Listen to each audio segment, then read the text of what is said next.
أكبر سوق ذهب في إيطاليا. أيوة، إحنا دلوقتي في فلورنسا. فلورنسا موجودة في قلب إقليم توسكانا، ودي مش بس مدينة سياحية، دي العاصمة التاريخية للفن والنهضة الإيطالية. هنا اتولدت أفكار غيرت أوروبا كلها، وتحديدا على البونت فيكيو، الكوبري الأيقوني اللي من القرن ال14 واللي بيعدي فوق نهر أرنو، النهر اللي بيقسم فلورنسا نصين واللي بيدي للمدينة روحها وحياتها. تخيلوا ان من زمان هنا كانت التجارة والملاحة ماشية على النهر ده، وده كان شريان الحياة لفلورنسا. وصلت فلورنسا من محطة قطر ميلانو تشنترالي بالقطر السريع، رحلة مدتها حوالي ساعة 45 دقيقة، سعر التذكرة حوالي 35 يورو. فلورنسا مش بعيدة، عشان كده ممكن تيجوا يوم واحد بس، تقدروا تزوروا وترجعوا في نفس اليوم. طبعا أول حاجة طلعت عليها الدومو، كنت هتجنن واشوفه. وهو أنا دلوقتي واقفة قدام الدومو بتاع فلورنسا، الكاتدرائية الأشهر هنا وأكبر معلم في المدينة.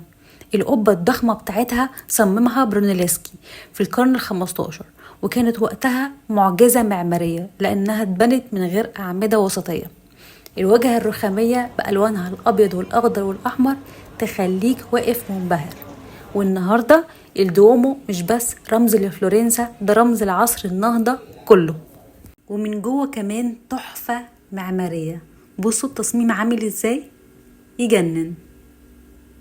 بعد ما اتمشيت شوية في الدومو، طلعت بعد كده على الساحة الأكثر شهرة في فلورنسا، وهي بياتسا ديلا سينوريا، وكانت من زمان مقر الحكم والسياسة.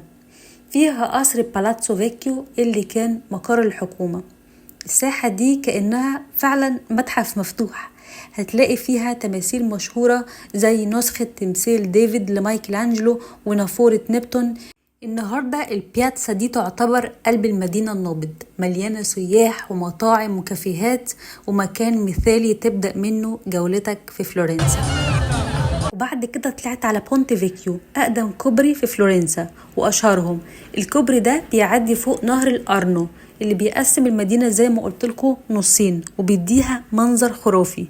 الكوبري دوت من القرن ال14، وكان زمان مليان جزارين ودباغين، بس دلوقتي كله محلات ذهب ومجوهرات فريدة من نوعها، وده خلى المكان أيقوني ومزار سياحي لكل اللي بيزور فلورنسا.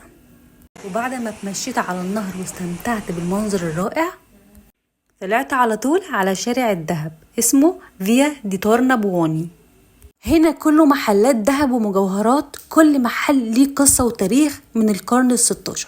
القطع كلها فريدة ومصنوعة بحرفية عالية، تحس انك ماشي وسط متحف مفتوح. انا عايزة اقول لكم كمان ان فلورنسا مش بس مشهورة بالذهب والفن، دي كمان العاصمة الإيطالية للجلود الطبيعية. هنا هتلاقوا أكبر سوق ومحلات للجلود في إيطاليا، واللي بتيجي منه شهرة فلورنسا العالمية. أشهر مكان هناك هو سان لورينسو ميركاتو، ده قلب تجارة الجلود في فلورنسا. هتلاقوا فيه كل حاجة، شنط، جواكت، أحزمة، محافظ، كلها معمولة بإيدين الحرفيين هناك اللي ورثوا الصناعة دي من أجيال. الجودة هنا عالية جدا، والجلد طبيعي 100%، وعشان كده أي قطعة تشتروها من فلورنسا بتعيش معاكم سنين. ومش بس كده، دي بتبقى قطعة مميزة مرتبطة بالمدينة نفسها. وطبعا زي أي مدينة في إيطاليا، الأكل هنا ما يتفوتش. اطلعوا على طول على الميركاتو تشنترالي اللي هو السوق المركزي بتاع فلورنسا. كل المطاعم فيها تلاجات لحمة ضخمة، الأجبان، باستا طازة، كل حاجة هنا إيطالية على أصلها. وطبعا ما تنسوش تجربوا الأفوجاتو الشهير بفلورنسا، اللي هو بيكون اسبريسو على آيس كريم، طبعا طعمه يجنن. فلورنسا من أجمل المدن الإيطالية اللي فعلا تستحق الزيارة. في الفيديوهات الجاية هوريكم أماكن تحفة رحتها في فلورنسا.